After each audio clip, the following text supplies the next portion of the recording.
莫听穿林打叶声，何妨吟啸且徐行。竹杖芒鞋轻胜马，谁怕一蓑烟雨任平生。同学们，有谁知道这首词表达了怎样的情感？不知道。我们先来理解这首词的意思。第一句，不要去理解那些穿林打叶的声音，不妨一起。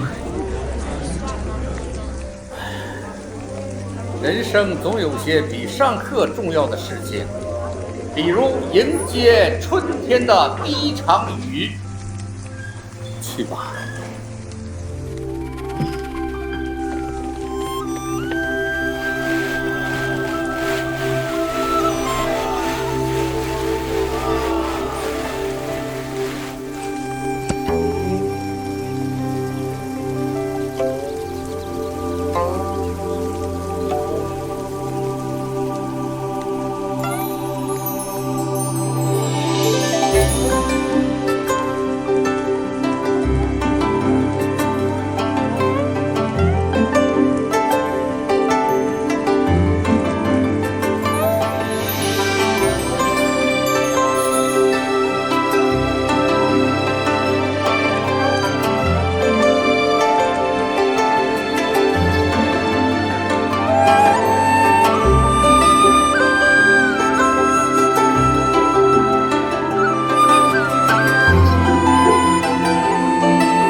竹杖芒鞋轻胜马，谁怕一蓑烟雨任平生。